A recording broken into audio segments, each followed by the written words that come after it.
ధ్యానం అంటే ఏదో కాదు, అవేర్నెస్తో ఉండడం, ఎరుకతో ఉండడం. అంటే మనం ఇప్పుడు ధ్యానం చేయడానికి శ్వాస మీద ధ్యాస పెట్టి కూర్చుంటున్నాం. ప్రతి అవేర్నెస్ క్షణాన్ని కూడా మనం ధ్యానంగా మార్చుకోవచ్చు. అంటే ఎలా? నడుస్తున్నాం, మన ధ్యాస నడకపైనే ఉండాలి. తింటున్నాం, మన ధ్యాస తిండిపైనే ఉండాలి. ఒక పని చేస్తున్నాం, ధ్యాస ఆ పనిపైనే ఉండాలి. సో ఏది చేస్తున్నామో దానిలో పూర్తిగా లీనమైనప్పుడు కూడా అది కూడా ఒక రకమైన ధ్యాన స్థితి లాంటి స్థితిలోకి మనం వెళ్ళడం జరుగుతుంది. అవేర్నెస్ పెరుగుతుంది, ఎరుక పెరుగుతుంది. అదేవిధంగా మనం మన నిద్రను కూడా పూర్తి ధ్యానంగా మార్చుకోవచ్చు.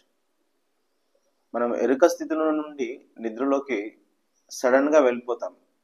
కానీ కరెక్ట్గా ఏ జంక్షన్లో అయితే మనం ఈ ఎరుకలో నుంచి నిద్రలోకి వెళ్తున్నామో అక్కడ కనుక అవేర్నెస్తో మనం నిద్రలోకి వెళ్తే నిద్ర మొత్తం కూడా మనకి ఒక కాన్షియస్ స్లీప్ అవుతుంది అనమాట. అది కూడా ధ్యానం అయిపోతుంది. అంటే మనం పడుకున్న నిద్ర మొత్తం కూడా ఒక ధ్యాన స్థితి అవుతుంది. సో ఆ నిద్రలో మనం ఎన్నో ప్రయోగాలు చేయొచ్చు, ఎన్నో రీసెర్చ్ చేయొచ్చు, ఎన్నో విషయాలు తెలుసుకోవచ్చు. శరీరం చక్కగా విశ్రాంతిలోనే ఉంటుంది. కానీ నిద్రలో మనం అవేర్నెస్ పెంచుకున్నప్పుడు ఈ ఆధ్యాత్మిక విషయాలన్నింటినీ కూడా, ఈ అలౌకిక విషయాలన్నింటినీ కూడా తెలుసుకునేటువంటి అవకాశం ఏర్పడుతుంది. కాబట్టి ధ్యానం అంటే ఏదో కాదు, మన జీవితంలో ఎరుకను పెంచుకోవడం, అవేర్నెస్ పెంచుకోవడం.